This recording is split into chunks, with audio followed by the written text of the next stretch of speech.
नमस्ते, आप सभी का स्वागत है आपका अपना चैनल रूपा मुखर्जी में। जय कृष्णकाली माँ के जय। कृष्णकाली माँ का आशीर्वाद यूँ ही हम सबके ऊपर बना रहे। त्रिशूल महादेव का ही है, जी हाँ बिल्कुल।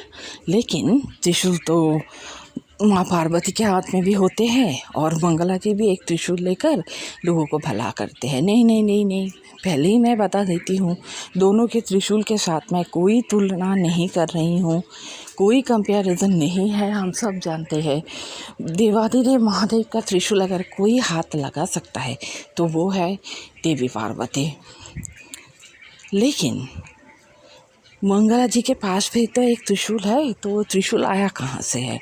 जहाँ से भी आया हो, कोई भी इंसान एक त्रिशूल को तब हाथ लगा सकता है जब भगवान का आशीर्वाद और आज्ञा हो। तो ऐसा ही हुआ है ना मंगला जी के साथ भी। देखिए, मंगला जी एक पुरानी बात भक्तों के साथ शेयर किया है कि एक बार वो एक मंदिर गई थी, तो उन्हें देवाधिदेव का पूजा करना था। जैसे कि हम सभी लोग गंगा जल से उनका अभिषेक करते हैं, तो मंगला जी को भी वैसा ही करना था। तो उन्होंने जल लिया, लेकिन वो मंदिर में भगवान के पास गिर गई, तो उनके हाथ से जल मिट्टी में चारों ओर फैल गया। तब उन्हें समझ में नहीं आया, तब उन्हें बहुत दर्द हुआ, दुख हुआ। वो घर पे आकर बहुत रोया और रोते रोते वो मन ही मन बोली कि क्यों भगवान, क्यों आपने मेरे हाथ से जल नहीं लिया। लेकिन बाद में सारे के सारे बातें बहुत परिवर्तन हुआ। उनके घर कृष्णकाली माँ आई, घर में पूजा हुई। कृष्णकाली माँ के आशीर्वाद से उनको एक त्रिशूल भी मिला, जिस त्रिशूल से वो लाखों भक्तों का कल्याण करने के लिए आगे बढ़े और आज कल्याण करते भी हैं। लोगों के दुख दर्द तकलीफ़ सारे जो कष्ट है वो इस त्रिशूल के माध्यम से ही कम करने की कोशिश करते हैं। तब एक बार उन्होंने बोला कि हाँ, ये सच है कि मैं मंदिर में जाकर गिर पड़ी थी, लेकिन तब मुझे लगा था कि महादेव का आशीर्वाद मुझ पे नहीं है, लेकिन अब मुझे लगता है कि हाँ बिल्कुल है। बिना महादेव के आशीर्वाद के कैसे मैं यहाँ से ऐसे त्रिशूल को लेकर दूसरों का भला कर सकती हूँ। भगवान के आशीर्वाद के बिना तो इंसान कुछ नहीं कर पाते हैं। भगवान अगर किसी बात के लिए हमें हाँ नहीं करते हैं तो वो काम वो बात हम कर ही नहीं पाते हैं। और ये बात का जब से उनको रियलाइजेशन हुआ है, वो समझ गई है कि नहीं, भगवान उनके साथ है। तो ऐसे ही छोटी छोटी बातों पे ही हमें पता चलता है कि भगवान हमारे साथ है या नहीं।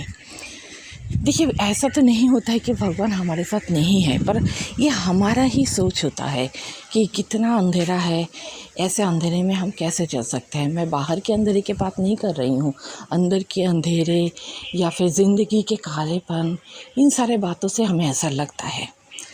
आइए हम सुन लेते हैं कि मंगला जी ने खुद अपना जो अभिज्ञता है, जो उनका रियलाइजेशन है, वो उन्होंने कैसे शेयर किया है। लेकिन उससे पहले आप लोगों से निवेदन है, वीडियो अच्छा लगे तो लाइक शेयर कमेंट ज़रूर कीजिएगा।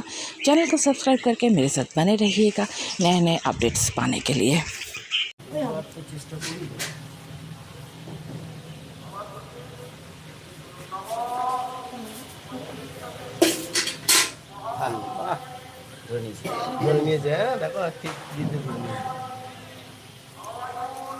আমি একটু কথা বলি, যখন প্রথম এসেছিলাম এই রেলিংটা ছিল না, তো আমি জানি না বাবার যে আগে থেকে আমার আশীর্বাদ ছিল সেটা আমি জানতাম না। বাবা মাথায় পড়ে গিয়েছিলাম জগন্নাথ এসে, আমি এসে খুব কেঁদেছিলাম যে বাবা আমার কি অপরাধ যে আমি তোমার কাছে পড়ে গেলাম।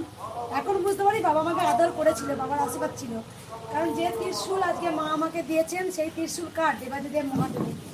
আজকে আমি কি বুঝতে পারছি যে আমার এত মায়ের আশীর্বাদে এত কোটি কোটি মানুষের এত মঙ্গল হবে। তা বাবার এখানে পড়ে গিয়েছিলাম, তা বাবার তো কোনো রাগ নেই। জল দিলে জল ঢেলে বাবার কাছে জল ঢালে জল ঢেলে নি। বাবু কই, বাবু কই, বাবুকে একটু জল ঢালতে বলে দাও। গোপাল খুব শিকার, তাড়াতাড়ি বাবু, তাড়াতাড়ি আয়।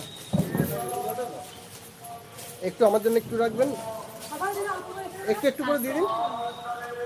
বাবা এখানটা ওর ওইদিকে চলো।